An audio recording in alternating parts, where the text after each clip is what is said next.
The dying man's blood pooled beneath Ezra Calloway's weathered boots as thunder cracked overhead like the judgment of God himself. Rain hammered the tin roof of the ramshackle homestead, each drop sounding like bullets against metal, while somewhere in the darkness beyond the broken fence line, coyotes howled their mournful song to the storm-torn sky. Ezra knelt beside the stranger who had crawled to his doorstep, pressing a torn piece of his own shirt against the gaping wound in the man's chest, but even in the flickering candlelight he could see death creeping into those wild, desperate eyes. "Please," the man gasped, his voice barely audible above the howling wind that rattled the loose boards of Ezra's cabin. "My daughter, she's out there, in the wagon, baby too, they didn't do nothing wrong." His fingers, slick with blood, clawed at Ezra's sleeve with the last of his strength. Promise me you'll." The words died in his throat as his head fell back against the rough-hewn floorboards, eyes staring sightlessly at the ceiling where rainwater dripped through a dozen holes in the rotting wood. Ezra closed the stranger's eyes with trembling fingers and rose slowly to his feet, his knees protesting after 3 years of backbreaking labor that had yielded nothing but dust and disappointment. Through the cracked window glass, he could barely make out the silhouette of an overturned wagon about 50 yards from his cabin, its canvas top torn and flapping in the wind like the wings of some massive, wounded bird. Lightning split the sky, illuminating the scene for one brief, horrifying moment, and Ezra saw what looked like bodies scattered around the wreckage, dark shapes that didn't move despite the fury of the storm. The smart thing would be to bolt the door and wait until morning, when the riders who had done this killing would be long gone and the storm would have washed away most of the evidence. Ezra had learned the hard way that in this godforsaken corner of the Colorado Territory, a man minded his own business if he wanted to keep breathing. 3 failed harvests had taught him that the land itself was his enemy, and the arrival of Mayor Augustus Whitmore's railroad investors had made it clear that small homesteaders like himself were nothing more than obstacles to progress. But as another flash of lightning revealed the wagon's cargo, Ezra saw something that made his blood run cold and his conscience refuse to let him turn away. A woman's pale hand hung limply over the wagon's side, and clutched against her chest was a bundle of blankets that could only be a child. The storm was washing away their chance of survival with every passing minute, and despite every instinct screaming at him to stay inside where it was safe, Ezra pulled on his oilcloth coat and stepped out into the teeth of the tempest. The wind hit him like a physical blow, nearly knocking him backwards against the cabin door, and within seconds he was soaked to the skin despite his coat. The ground had turned to treacherous mud that sucked at his boots with every step, and twice he almost fell as he made his way toward the overturned wagon. When he reached the wreckage, the scene was even worse than he had imagined. 2 men lay motionless in the mud, their bodies riddled with bullet holes, and their blood mixing with the rainwater that streamed across the prairie in dark rivulets. The horses that had been pulling the wagon were nowhere to be seen, probably scattered by gunfire or stolen by whoever had committed this massacre. But the woman was still breathing, though her breath came in shallow, irregular gasps that told Ezra she didn't have much time left. She appeared to be in her early 20s, with golden hair that had come loose from its pins and now hung in sodden tangles around a face that would have been beautiful if not for the pallor of approaching death. The bundle in her arms stirred and let out a weak cry that was almost lost in the storm's fury. Ezra carefully pried the blankets apart and found himself looking down at an infant, probably no more than 6 months old, with the same golden hair as its mother and eyes that seemed far too knowing for such a young face. The baby was cold and wet but appeared uninjured, protected from the worst of the violence by its mother's desperate embrace. As Ezra lifted the child, the woman's eyes fluttered open, and she looked up at him with a gaze that was somehow both grateful and terrified. Don't let them find us," she whispered, her voice so faint that Ezra had to lean close to hear her over the storm. They'll kill the baby too, if they know." Her hand reached up weakly to touch his face, leaving a smear of blood on his cheek. Promise me you won't tell anyone who we are." Before Ezra could ask what she meant, her eyes rolled back and her body went limp, the last breath escaping her lips in a sigh that sounded like the wind itself. Ezra stood in the rain for a long moment, holding the crying infant against his chest, trying to make sense of what had just happened. These people had been running from something, or someone, and that someone had caught up to them just close enough to his property that their deaths would become his problem. The smart thing would still be to ride into town at first light and report the killings to Sheriff Morrison, let the law handle whatever this was about. But as he looked down at the baby's small, trusting face, Ezra found himself thinking about his own children, the ones he and Martha had never been able to have, the ones who might have filled the terrible silence that had consumed his life since her death 2 years ago. He wrapped the baby more securely in the blankets and made his way back to the cabin, his mind racing with questions that had no easy answers. Who were these people, and why had someone wanted them dead badly enough to hunt them through a storm like this? What had the woman meant when she begged him not to tell anyone who they were? And most troubling of all, what would happen to him if the killers came back looking for survivors? The baby had fallen asleep in his arms by the time he reached the cabin door, lulled by the warmth of his body and the steady rhythm of his heartbeat, and for the first time in years, Ezra felt something other than despair stirring in his chest. Inside the cabin, he laid the sleeping infant in Martha's old rocking chair and covered the dead man with a blanket before dragging the body outside to the root cellar where it would be safe from scavengers until he could decide what to do. The storm was beginning to weaken, but the rain continued to fall steadily, washing away the tracks that might have told him who the killers were or which direction they had gone. By morning, there would be little evidence left of what had happened here except for the overturned wagon and the bodies, and even those might be explained away as the result of an accident or an Indian raid if someone was motivated to cover up the truth. When he returned to the cabin, the baby was awake and crying, and Ezra realized he had no idea how to care for an infant. Martha would have known what to do, would have mixed up some kind of formula from goat's milk and honey, would have known how to change the child's clothes and keep it warm and comfortable. All Ezra had was his own clumsy hands and a desperate desire not to let this small, innocent life slip away as so many others had. He heated some milk from his last surviving cow and tried to coax the baby to drink from a spoon, with limited success, but eventually the child seemed to understand what was expected and managed to swallow enough to quiet its cries. As dawn broke over the prairie, painting the storm clouds in shades of gold and crimson, Ezra sat in Martha's rocking chair with the baby sleeping peacefully in his arms, trying to figure out his next move. The responsible thing would be to take the child into Silverton and turn it over to Mayor Whitmore or Sheriff Morrison, let them sort out the legal complications and find someone proper to raise it. But something about the woman's dying words kept echoing in his mind, the fear in her voice when she begged him not to reveal who they were, the certainty that someone would kill the baby if they found it alive. 3 years of fighting this harsh land had taught Ezra to trust his instincts, and right now those instincts were telling him that this child was in more danger than he understood. The attack on the family had been too organized, too thorough to be the work of casual bandits or hostile Indians. Someone had wanted these people dead for a specific reason, and that someone had resources and connections that probably reached all the way into Silverton's political establishment. Mayor Whitmore had made no secret of his desire to clear small farmers and homesteaders off the best land so his railroad friends could develop it, and he had methods of persuasion that didn't always involve legal paperwork. The baby stirred in his arms and opened its eyes, looking up at him with that same unervingly intelligent gaze he had noticed before. There was something about those eyes that seemed familiar, though Ezra couldn't place where he might have seen them before. The child was clearly well-bred, with soft skin and clothes that had been expensive before they were ruined by the storm, suggesting that its parents had been people of some means and social standing. That would explain why someone might have wanted them eliminated, and why their killers would be concerned about leaving witnesses behind. As the morning sun climbed higher and the last of the storm clouds drifted away to the east, Ezra made his decision. He would keep the baby, at least for now, and tell anyone who asked that it was the child of distant relatives who had died of fever.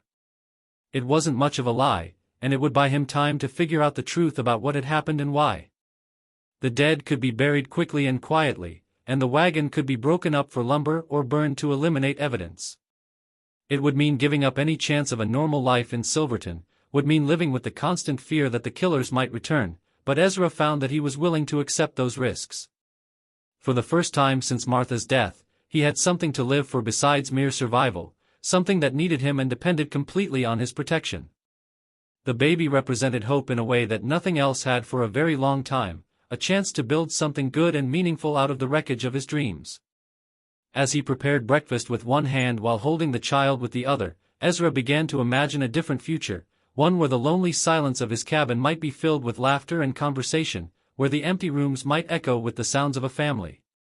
But first, he had to make sure that future was possible, which meant finding out who wanted this child dead and why.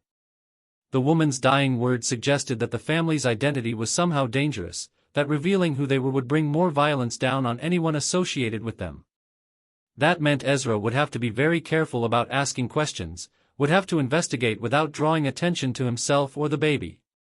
It would require patience and cunning, qualities that 3 years of failed farming had taught him in abundance, but the stakes had never been higher. As he cleaned and fed the baby, Ezra found himself studying the child's features more carefully, looking for clues that might reveal its parentage. The golden hair and blue eyes were common enough in this part of the territory, but there was something about the shape of the face, the set of the jaw, that nagged at his memory. He had seen those features before, probably in Silverton, but the connection remained frustratingly elusive. Perhaps it would come to him in time, or perhaps it was better if it didn't. Some knowledge was too dangerous to possess, especially in a place where information could be bought and sold like any other commodity. The sound of approaching horses broke into his thoughts, and Ezra felt his blood turn to ice water in his veins. Through the window, he could see 3 riders approaching from the direction of town, moving at a steady pace that suggested they were in no hurry but had a definite destination in mind. He recognized the lead rider immediately, Deputy Marshal Jake Hawkins, Mayor Whitmore's personal enforcer and the man responsible for convincing reluctant farmers to sell their land to the railroad. The other 2 riders were strangers, but their expensive clothes and well-maintained weapons marked them as professionals, the kind of men who solved problems that couldn't be handled through legal channels. Ezra quickly wrapped the baby in a blanket and placed it in Martha's old hope chest, along with some clothes and supplies that would keep it quiet and comfortable for a while. If these men were here about the killings, he couldn't afford to let them know the child had survived, at least not until he understood what they wanted and how much they knew. The hope chest had a false bottom that Martha had used to hide her few pieces of good jewelry, and the baby would be safe there as long as it didn't cry at the wrong moment. The riders were close enough now that Ezra could hear their voices, though he couldn't make out the words. He stepped outside onto his porch, trying to project an image of casual unconcern despite the fact that his heart was hammering against his ribs like a trapped bird. Deputy Hawkins raised his hand in greeting as the 3 men reined in their horses near the cabin, but his smile didn't reach his eyes, and his right hand never strayed far from the grip of his pistol. "Morning, Calloway," Hawkins said, dismounting with the fluid grace of a man who had spent most of his life in the saddle. "Hope you don't mind us stopping by, but we had reports of some trouble in this area last night. Figured we'd better check on the local residents, make sure everyone's safe and sound." His companions remained mounted, their eyes constantly scanning the area around the cabin, taking note of everything from the fresh mud on Ezra's boots to the wheel ruts that led away from the overturned wagon.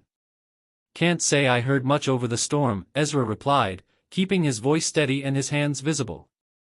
"Was a hell of a blow, though. Lost half my chicken coop and most of what was left of my corn crop." He gestured toward the debris scattered around his property, evidence of the storm's fury that would support his story. "What kind of trouble are you talking about, Deputy? Should I be worried about something?" Hawkins exchanged glances with his companions before answering, and Ezra caught the subtle signals that passed between them, the kind of wordless communication that spoke of long partnership in dangerous work. "We had word that some dangerous fugitives might be headed this way," the deputy said finally. "Bank robbers, maybe worse. The kind of people who wouldn't hesitate to kill anyone who got in their way or saw too much." He stepped closer to Ezra, close enough that the threat in his voice was unmistakable. "You sure you didn't see or hear anything unusual last night? Anything at all?" From inside the cabin came the faint sound of the baby stirring in the hope chest, and Ezra felt sweat break out on his forehead despite the cool morning air. If the child started crying now, all of their lives would be over before the sun reached its zenith. He coughed loudly to cover the sound and shook his head. "Nothing but wind and rain, Deputy. Though I suppose if someone was out in that storm, they might have taken shelter in my barn or one of the outbuildings. You're welcome to take a look around if you want." The offer seemed to catch Hawkins off guard, and Ezra could see him weighing the pros and cons of accepting. A guilty man wouldn't invite a search, but then again, a clever guilty man might do exactly that to throw off suspicion. After a moment, the deputy nodded. "Much obliged, Calloway. Won't take but a minute." He signaled to his companions, who dismounted and began a systematic search of the property, their movements efficient and professional. While the two strangers searched the outbuildings, Hawkins followed Ezra into the cabin, his eyes taking in every detail of the sparsely furnished interior. The hope chest sat innocuously in the corner, looking like nothing more than an old piece of furniture, but Ezra could hear his own heartbeat pounding in his ears as the deputy's gaze lingered on it for what seemed like an eternity. Inside the chest, the baby had gone quiet, as if sensing the danger that surrounded them all. "You've had a hard time of it out here, haven't you, Calloway?" Hawkins said, running his finger along the dusty surface of Martha's old dining table. 3 bad harvests in a row, bills piling up, bank threatening foreclosure. A man might get desperate in circumstances like that, might be tempted to help the wrong people if the price was right. He turned to face Ezra directly, his hand resting casually on his gun butt. Course, a man might also find himself in over his head before he realized what was happening. Sometimes the best thing is to come clean before things get any worse. Ezra met the deputy's stare without flinching, drawing on reserves of courage he hadn't known he possessed. "I appreciate your concern, deputy, but I'm not desperate enough to throw in with bank robbers or killers. Man's got to have some standards, even when times are hard." He paused, then added with just the right note of curiosity, "What makes you think these fugitives came through this area anyway? Seems like they'd head for the mountains or the railroad if they were trying to get away clean." Before Hawkins could answer, one of his companions appeared in the doorway, shaking his head. "Nothing out there but storm damage, Jake. If anyone was here, they're long gone now." The man's eyes were cold and professional, the kind of eyes that had seen too much violence and felt too little remorse. "Maybe we should check with the other homesteaders, see if they had any visitors last night." Hawkins nodded, but his attention remained focused on Ezra. "That's probably a good idea, Tom. But first, I want to take one more look around here. Something doesn't feel right." He began moving through the cabin more systematically, opening cupboards and looking behind furniture, his search growing more intrusive with each passing minute. When he approached the hope chest, Ezra felt his mouth go dry and his palms begin to sweat. "Just my wife's old things in there," Ezra said quickly, hoping his voice sounded more casual than he felt. "Haven't had the heart to go through them since she passed. You understand?" It was a calculated risk, appealing to whatever humanity might still exist in the deputy, but Hawkins seemed immune to sentiment. "I'm sure you won't mind if I take a quick look," Hawkins replied, reaching for the chest's lid. "Just being thorough, you understand."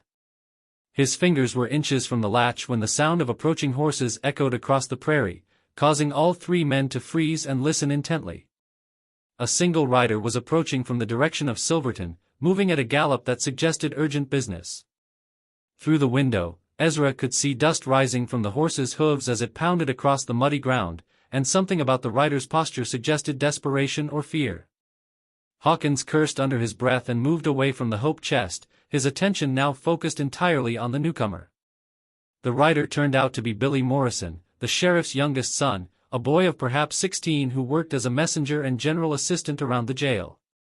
His horse was lathered with sweat and foam, evidence of a hard ride, and Billy himself looked like he hadn't slept in days. He slid from the saddle before his mount had fully stopped and ran toward the cabin, his face flushed with excitement and fear. "Deputy Hawkins!" Billy called out, his voice cracking with strain. "You got to come back to town right away. There's been developments in the Whitmore case, and the sheriff says to bring everyone back immediately. Says it can't wait another hour." He paused to catch his breath, then added, "And the mayor wants to see you personal, sir. Said to tell you it's about the missing persons situation." Hawkins exchanged another meaningful look with his companions, and Ezra could see the wheels turning in the deputy's mind as he weighed the importance of continuing his search against the urgency of whatever was happening in town. After a moment, duty won out over curiosity, and he stepped back from the hope chest with obvious reluctance. "Looks like this will have to wait, Calloway," he said, his tone making it clear that this was a postponement, not a cancellation.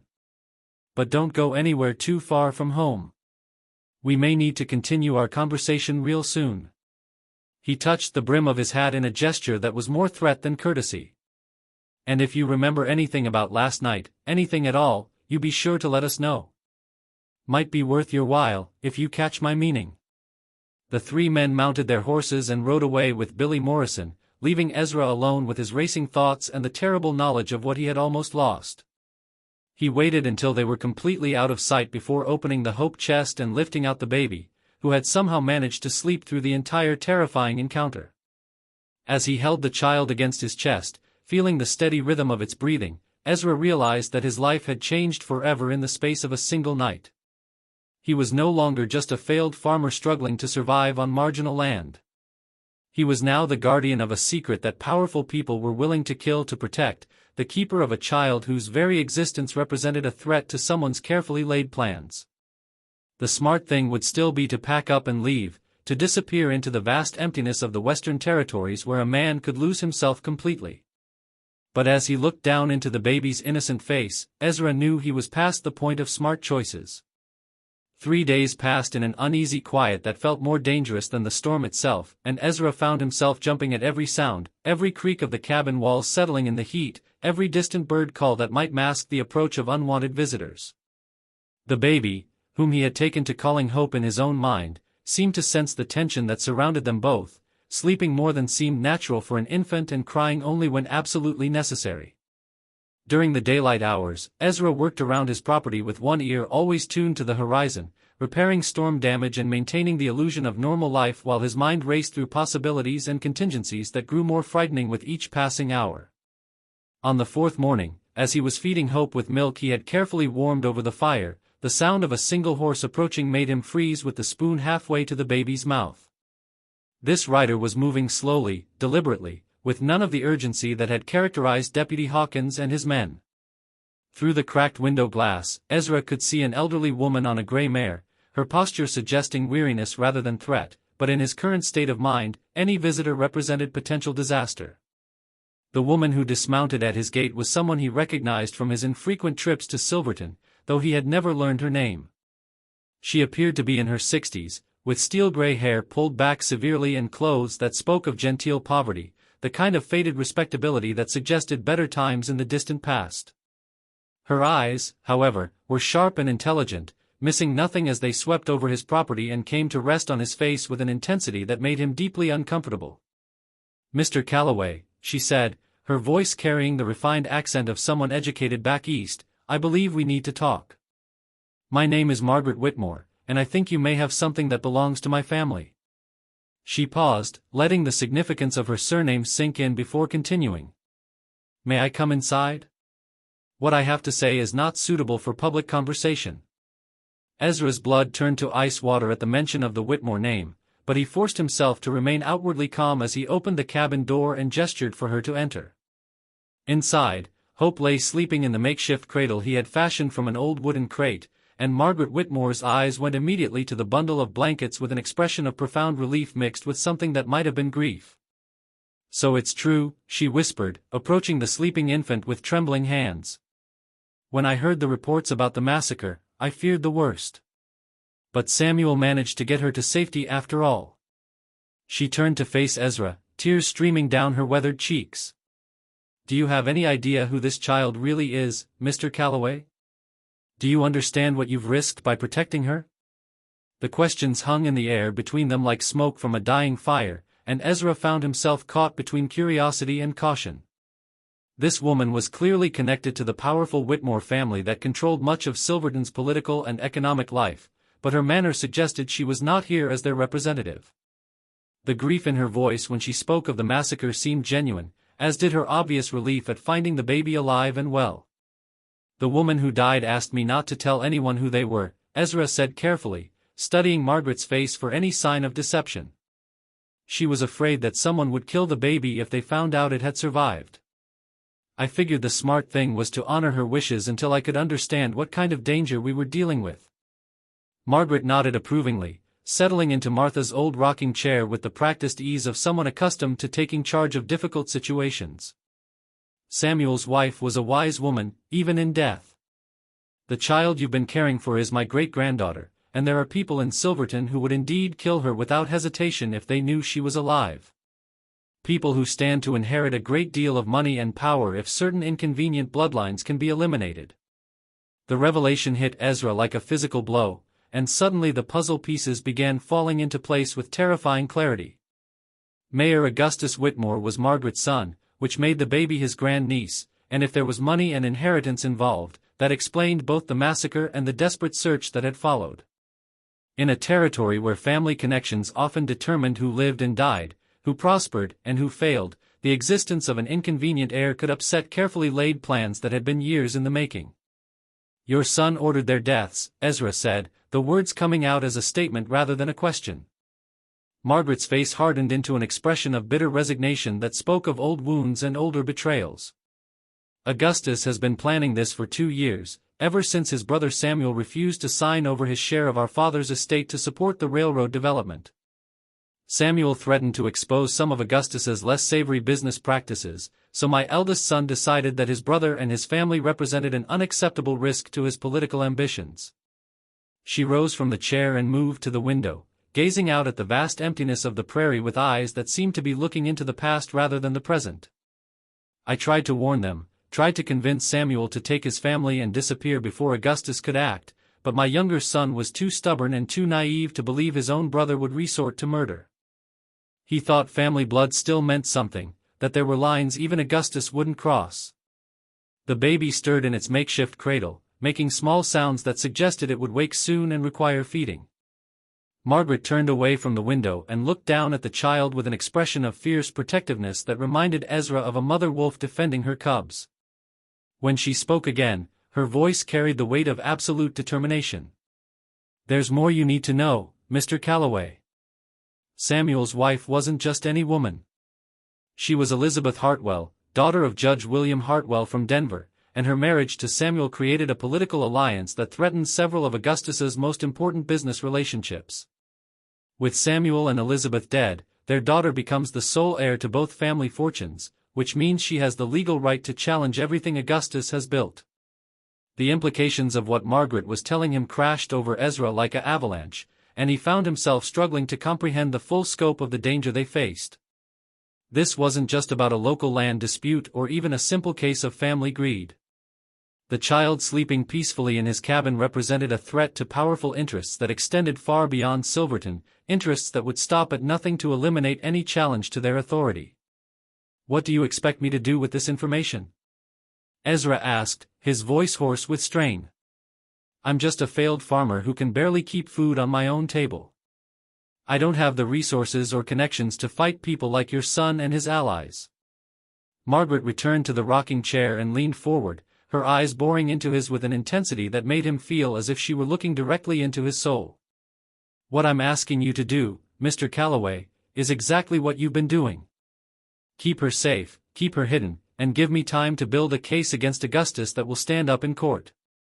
I have evidence of his crimes, documents that prove his involvement in the murders and his illegal business dealings, but I need witnesses and testimony that will convince a judge and jury." She paused, then continued in a voice that was barely above a whisper. "I also need you to know that by helping me, you'll be putting your own life in mortal danger. Augustus has already killed 3 people to cover up his crimes, and he won't hesitate to kill 3 more if he thinks it's necessary. If you want to walk away from this, if you want to disappear into the territories with the child and never look back, I'll understand completely and I'll even help you do it." Ezra looked down at Hope, who had awakened and was gazing up at him with those unervingly intelligent blue eyes that seemed to see far more than any infant should be able to see. In the 4 days since the storm, the child had become more than just a responsibility to him. She had become a reason to hope, a reminder that there were still things in the world worth protecting and fighting for. The thought of spending the rest of his life running and hiding, always looking over his shoulder for Augustus Whitmore's hired killers, held no appeal. But the thought of letting this innocent child grow up without knowing her true heritage, without having the chance to claim what was rightfully hers, was even worse. "What kind of evidence do you have?" he asked finally. Margaret smiled for the first time since entering his cabin, and for a moment he could see traces of the beautiful and spirited young woman she must have been decades earlier.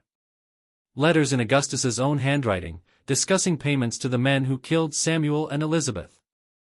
Financial records showing how he's been stealing from the estate and using the money to bribe judges and politicians. Witness statements from people who've seen him meeting with known criminals and outlaws. She reached into her coat and produced a thick envelope sealed with wax. "Everything is in here, along with instructions on how to get word to Judge Hartwell in Denver if something happens to me. The judge has been investigating Augustus for months, ever since his daughter and granddaughter disappeared, and he has the authority and resources to see justice done." Ezra took the envelope with hands that trembled slightly, understanding that by accepting it he was crossing a line from which there would be no return.